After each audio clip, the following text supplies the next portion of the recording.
자, 오늘 우리가 함께 나누는 말씀은 구약성경 여호수아 16장입니다. 여호수아 13장에서부터 시작된 이제 본격적인 땅의 분배, 그 가운데서 오늘 우리가 에브라임 그리고 므낫세 지파의 땅이 분배되는 것들을 확인하게 됩니다. 우리가 땅이 분배되는 것들을 보면서 주목해야 할 것은 이 땅이 어떻게 분배가 되고 있는지, 그리고 그 땅을 분배하시면서 하나님께서는 그들에게 무엇을 요구하고 있는지, 우리가 그 내용들을 조금 구체적으로 생각을 해봐야 합니다. 우리가 사실 이러한 땅의 분배를 보면서 좀 안타까운 것은 이 말씀이 우리 마음에 와닿는 일이 그렇게 흔한 일은 아니다라고 하는 겁니다. 땅의 분배 과정을 보면서 등장하는 지명들이 굉장히 낯설고, 또 그 지역이 어디에 붙어 있는지 우리 머릿속에 잘 그려지지 않기 때문에 우리가 이 말씀을 읽어가면서 참으로 어렵다 생각이 들거나 아니면 그냥 아무 생각 없이 그냥 읽고 지나가는 경우가 많이 있고, 또 안타까운 것은 이거에 대해서 우리가 조금 더 관심을 가질 수 있는데 그런 생각도 하지 않는다라고 하는 건 굉장히 아쉬운 일이죠. 우리가 여호수아 16장 1절에서 10절 짧은 말씀들을 읽었지만 그 안에 나타나는 지명들이 그냥 읽어가는 것도 사실은 어려운, 발음하기도 어려운 그런 지형들이고, 그렇기 때문에 우리가 잘 관심을 갖게 되지 않는 그런 본문이기도 하지만, 그러나 분명한 것은 하나님께서 이것들을 기록하게 하시고 세세하게 남기셨다라고 하는 것은 믿음을 가지고 살아가는 사람들에게 반드시 알아야 되는 하나님의 분명한 계획과 뜻이 있다라고 하는 걸 우리가 분명히 알아야 되는 겁니다. 그래서 이 본문을 중심으로 해서 우리가 그 사실들에 조금 더 집중해서 하나님의 말씀을 살펴가고자 합니다.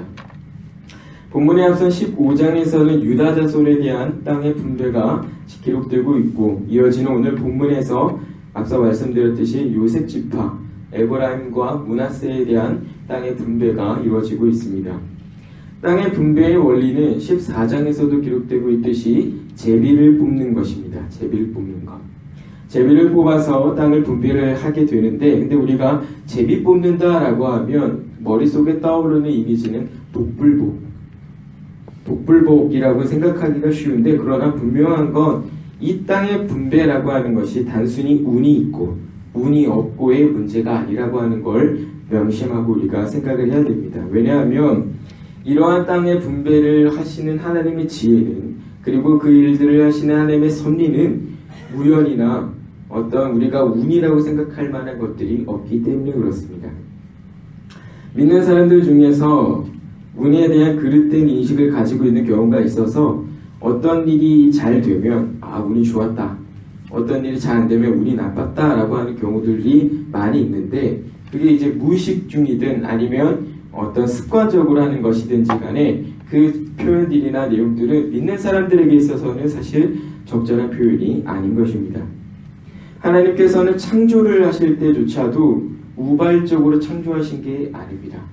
많은 과학자들은 창조가 있기 위해서, 우주가 태어나기 위해서 정말 말도 안 되는 기적과 같은 확률을 가진 빅뱅이 있었다라고 말을 하는데 그렇지가 않죠. 하나님께서는 분명히 창조를 하실 때 본인이 이루시고자 하는 분명한 뜻, 그리고 목적을 가지고 창조를 하셨고, 6일의 창조의 순서를 봐도 거기에는 분명한 하나님의 질서가 나타나고 있는 겁니다. 하나님께서 창조를 단번에 이루실 수가 없어서 조금 하시고 쉬시고 조금 하시고 쉬시고 그런 게 아니라, 이 창조라고 하는 것이 하나님의 분명한 목적과 계획에 따라 철저하게 이루어졌음을 가르쳐주는 게 6일의 창조라고 하는 그 순서들에서 우리가 확인이 되는 거죠. 마찬가지로 하나님께서 이 땅을 분배하실 때, 하나님께서 섭리하실 때에는 거기에는 분명한 목적과 구체적인 계획이 있는 겁니다. 그래서 단순히 제비 뽑아서 나 운이 좋아가지고 좀 넓은 땅 얻었다 라고 하는 것이 아니라 거기에는 분명한 하나님의 뜻이 숨겨져 있는 것이죠. 그렇기 때문에 우리가 종종 살아가면서 우연이라고 느낄 수 있는 일이 있을 수는 있어도, 우리가 생각하기에 이건 참 우연이다, 어떻게 이런 일이 있지? 라고 느낄 수 있는 일이 있을 수는 있어도 그건 우연이 아니다라고 하는 거. 또 이와 같은 이유로 우리가 팔자나 운명이라고 표현하는 그런 것들이 우리가 느끼기에 그렇게 생각이 될 수 있어도 결코 팔자나 운명이라고 우리가 치부할 수 없다는 것, 우리가 이것들을 분명히 기억을 해야 됩니다. 왜냐하면 하나님께서는 당신의 일을 이루어 가실 때, 당신의 섭리를 이루어 가실 때 우리의 인격들을 간과하지 않은 분이시기 때문입니다. 여러분, 이스라엘이 범죄할 때 그들의 팔자가 그럴 만한 것이라서 범죄했다고 보십니까? 이스라엘이 우상 숭배할 때 그들의 운명이 우상 숭배할 운명이라서 그렇게 됐다고 생각하십니까? 그렇지 않습니다. 철저하게 하나님께서 그들을 우상 숭배하지 못하도록 여러 가지 방편들도 주시고 그들에게 믿음도 주셨지만 그들 스스로가 우상 숭배에 빠지기를 선택한 것이죠. 그들이 범죄하는 그 순간조차도 하나님께서는 그들의 인격을 존중하시는 겁니다. 다만 그 선택, 그 인격이 가지고 있는 생각이라고 하는 것이 옳지 못하고 정당한 것이 아니었기 때문에 하나님께서 그것이 너희들이 해서는 안 되는 일이다 라고 하는 걸 가르쳐 주실 목적으로 징계하시는 것이죠.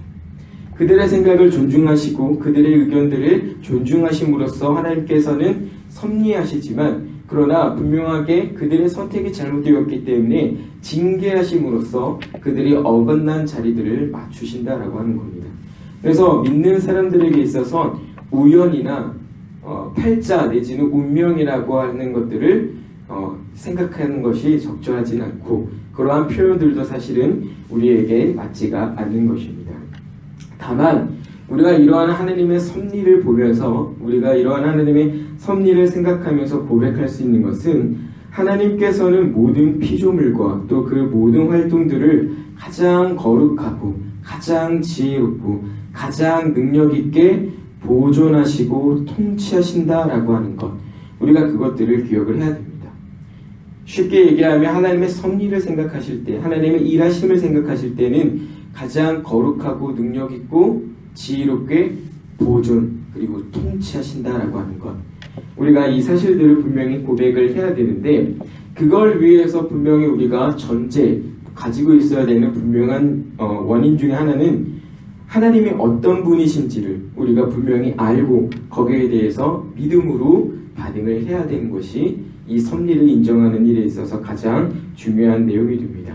예를 들면 하나님의 성품과 관련해서 하나님의 지혜와 권능과 때로는 거룩하심 그리고 그의 의로우심 그리고 그의 선하심이라고 하는 것들이 무한하고 무궁하고 불변하신다라고 하는 그 확고한 사실들을 신뢰하지 않으면 이 하나님의 섭리를 온전히 인정하는 것은 참으로 어렵다라고 하는 겁니다.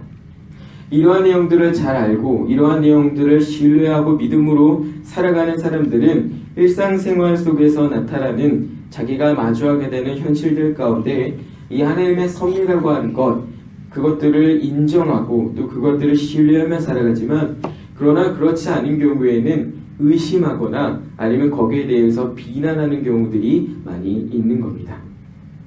때로는 우연이나 운명이라고 하는 것, 단순히 그런 것들로 치부하고 넘어가는 경우들도 많이 있죠.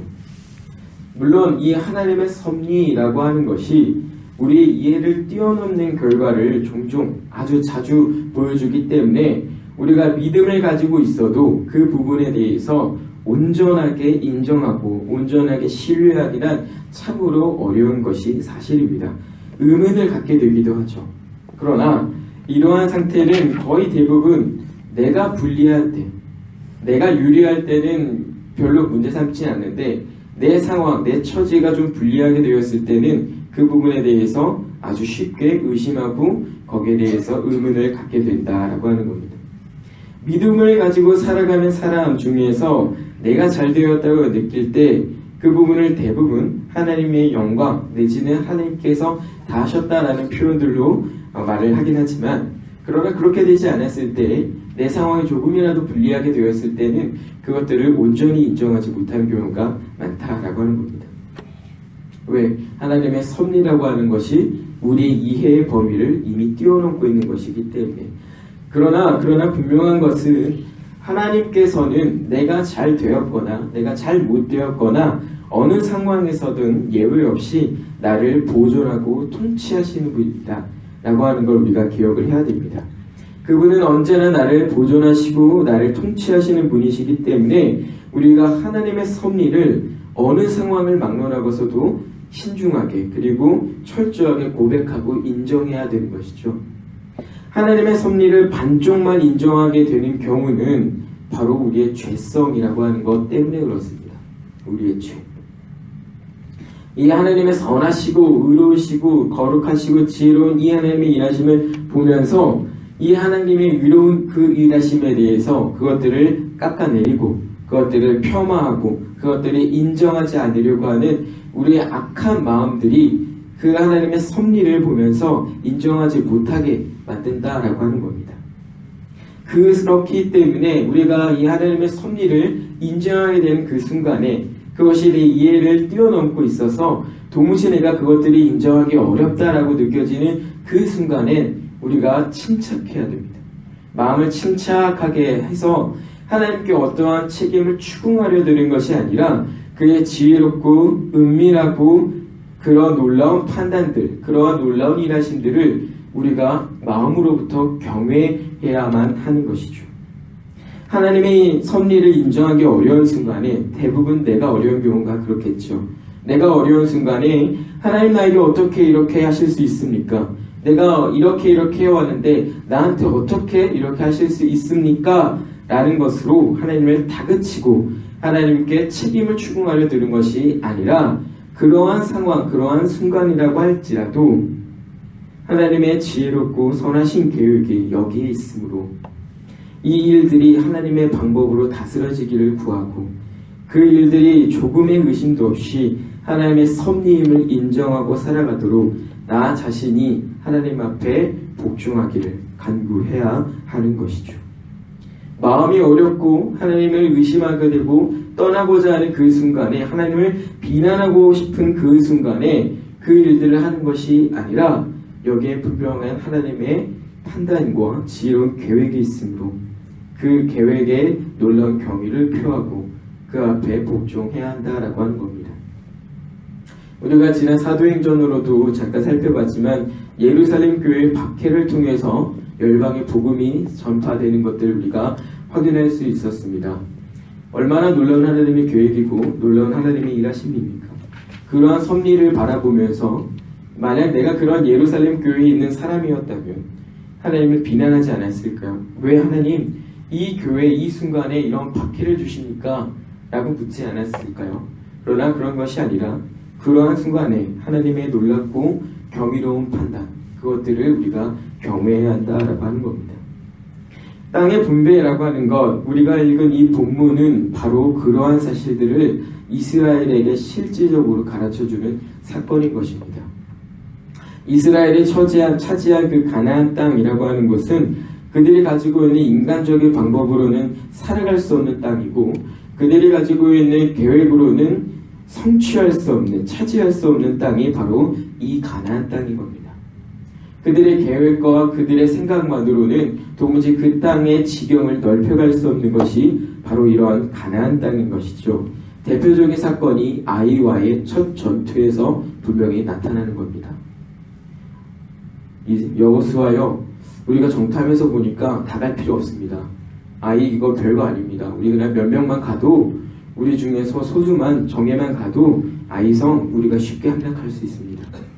그 첫 번째 전투에서 이스라엘이 크게 패배하고 사상자가 나왔습니다. 여리고성 주위의 사람들이 이스라엘을 보면서 비웃습니다. 그것을 그렇게 해가지고 점령을 하겠다고. 그런데 여리고성은 무너졌습니다. 근데 그 이후에 나타난 아이와의 전투에서 이스라엘은 큰 패배를 경험하게 되는 것이죠.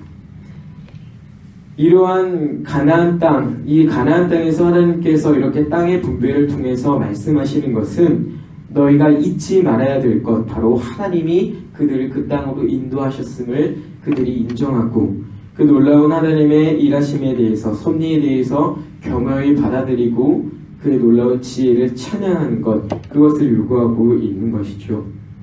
늘 하나님의 섭리를 인정하고 스스로를 겸손히 하여서 하나님을 찾고 어려운 중에 이 땅으로 인도하신 하나님을 기억하면서 그의 도움을 구하는, 그렇게 살아가는 이스라엘. 그것들을 이 땅의 분배를 통해서 실제적으로 가르쳐 주시는 겁니다. 그래서 이 땅에서 살아가는 사람들이 하나님의 방식대로, 다시 말하면 하나님에 대한 믿음으로 살아갈 것을 하나님께서 요청하고 있는 것이죠.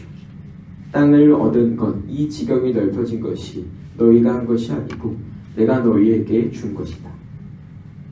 오늘 본문에서도 므낫세와 에브라임에 대하여 땅을 분배하실 때 그들에게 동일하게 땅을 주시는 것이 아닙니다. 에브라임과 므낫세 동일하게 땅의 크기를 분배하는 것이 아니라 그들이 거주할 만한 것에 따라서, 그들의 민족 수에 따라서 하나님께서 적절하게 그것들을 분배하시는 거죠. 마치 달란트를 주실 때 주인이 달란트를 줄 때 그 종에게 적절하게 달란트를 맡긴 것처럼 땅의 분배도 역시 그렇게 맡겨진다라고 하는 겁니다. 이러한 내용들 속에서 하나님께서 분배하신 기업에 대하여 이 므낫세와 에브라임이라고 한 지파가 그것들을 믿음으로 받는 겁니다. 그 땅을 하나님께서 주신 것으로 알고 그의 지혜가 나타났음을 인정하고 하나님의 섭리에서 벗어나지 않으려고 하는 모습으로 그 땅을 기업으로 받는 것이죠. 이와 같은 사실에서 하나님께서 땅을 분배하면서 이스라엘에게 요구하시는 것은 역시나 믿음으로 살아갈 것이다 라고 하는 게 확인이 되는 겁니다. 우리가 앞서서 여러분 읽어오셔서 아시겠습니다만 갈렙의 경우에도 마찬가지죠. 갈렙의 경우에는 아낙 자손과의 싸움에서 승리를 하고 그 땅을 기업으로 차지하는 사람입니다. 그런데 그곳을 기업으로 받기까지 45년이 걸렸습니다. 40살의 정탐꾼을 그 땅에 입성을 해서 믿음 없는 모습으로 인하여서 광야생활 40년을 하고 가나안 땅에 들어와서 대략 5년여 정도의 전쟁 이후에 드디어 아낙 땅에 그 발을 디디게 되는 것이죠. 그 시간 동안 대략 45년이라고 하는 시간 동안 전쟁을 하고 있는 가운데서도 하나님께서 그 땅을 주시겠다라고 하는 그 처음의 약속을 이 갈렙이 잊지 않고 있었음이 분명한 것입니다. 40살의 전사는 이제 85세의 노장이 되어서 그 땅을 밟았지만 그러나 여전한 그의 강건함을 드러내면서 아낙 자손을 치고 그 땅을 기업으로 차지하는 겁니다. 성경은 그가 이스라엘 하나님 여호와를 온전히 쫓았다라고 말씀하고 있습니다. 이러한 사실에서 분명하게 우리가 확인하는 것은 여전히 하나님께서는 우리에게 믿음으로 살 것을 요구하시고 우리가 믿음으로 살아갈 때 우리가 그 놀라운 하나님의 섭리를 경험하게 된다라고 하는 걸 확인하게 되는 것이죠. 그리고 신앙의 원리로서 하나님께서 주시는 것은 우리가 믿음으로 받을 수 있다라고 하는 중요한 신앙의 원리를 우리가 확인하게 되는 겁니다. 그런데 오늘 본문의 마지막에서 좋게 끝났으면 좋았겠지만 우리가 유념해서 살펴야 할 구절이 등장합니다. 그건 에브라임 지파가 가나안 족속 중에서 게셀에게 거주하는 사람들을 쫓아내지 않고 그들을 노역하는 종으로 삼았다라고 하는 것입니다. 요단을 건널 때 하나님께서는 이스라엘에게 말씀하십니다. 이 사건이 가나안 땅에 거주하는 사람들을 내가 쫓아낼 것을 너희가 알게 하는 사건이다. 이 너희는 요단을 건너는 것으로 내가 이 가나안 땅에 거주하는 민족들을 쫓아낼 것을 너희가 알 것이다 라고 하셨고 실제로 가나안 땅 거주민들을 쫓아내도록 하시는 것 말고는 그들과 어떤 계약을 체결하거나 임의적으로 그들과 어떤 행동을 같이 할 것을 하나님께서 허락하신 적이 없습니다. 그러나 오늘 이 본문에서 그들을 남겨두었다는 것 그것만으로도 문제가 될 것이나 그들을 노예로 삼았다고 한 것은 하나님 앞에 더욱더 큰 죄악인 것이죠. 이 모습이 17장에서는 요셉 지파가 자신들이 분배받은 땅이 적다고 불평하고 또 철병거를 두려워해서 그 땅을 차지하기를 주저하고 있는 그런 모습으로 이어지는 걸 통해서 여지없이 성경은 그들의 믿음 없음을 지적하고 있고 우리가 경험하게 되는 대부분의 신앙의 문제는 이러한 하나님의 말씀을 부족하게 순종하려고 하거나 완전하게 불순종하려고 하는 우리의 악한 모습에서부터 비롯된다라고 하는 걸 우리가 확인하게 되는 겁니다. 사랑하는 성도님들, 오늘 본문을 통해서 하나님께서는 여전히 우리에게 믿음으로 살 것을 말씀하고 있고 오늘 하루를 살아가면서 우리는 그 사실들을 유념해야 됨을 잊지 마시길 바랍니다. 오늘 살아가면서 무엇이 되었건 하나님의 말씀에 부족하게 순종하는 것, 그것 역시도 하나님 앞에서 불순종과 같아서 우리 신앙생활을 어렵게 하는 단초가 됨을 기억하시고, 그것이 무엇이 되었건 하나님의 말씀을 온전히 순종하려고 애쓰는 여러분이 되시길 바랍니다. 물론 여기에는 우리가 하나님의 말씀을 다 순종할 수 없기 때문에 분명하게 예수 그리스도의 공로로 말미암아 우리의 불완전한 순종을 온전하게 받으시는 하나님의 은혜, 그것들을 구하고 그것들을 믿어야 할 것입니다. 오늘 하루 주어진 여러분의 삶의 자리에서 하나님을 고백하시고 하나님의 통치를 인정하고 살아가는 모두가 되기를 바랍니다. 하나님 나라를 약속으로 주신 우리 주 예수 그리스도를 바라보면서 그 앞에 성실한 오늘의 한 달이 되시길 기도합니다. 기도하겠습니다. 우리에게 하나님 나라를 기업으로 주시는 하나님 아버지께 모든 영광 돌려드립니다. 우리가 그 하나님의 약속을 신뢰하며 오늘의 삶을 살아가오니 주는 우리를 강하게 하시고 담대하게 하옵소서. 오늘 본문을 통해서 믿음으로 살 것을 요구하시는 하나님을 봅니다. 늘 하나님의 섭리를 인정하고 스스로를 겸손히 하여 하나님을 찾고 어려움 중에 능히 도우시는 하나님을 바라보며 오늘 하루를 하나님의 방식, 곧 하나님에 대한 믿음으로 살아가는 모두가 되게 하옵소서. 잠시 후에 지직들이 모임을 갖습니다. 지직들에게 주어진 책임을 확인하고 한 일을 하나님 앞에서 협력과 또 수고를 결단하는 자리오니 하나님 은혜를 더하셔서 지직들에게 능력을 더해 주시옵소서. 감사드리며 예수님 이름으로 기도합니다.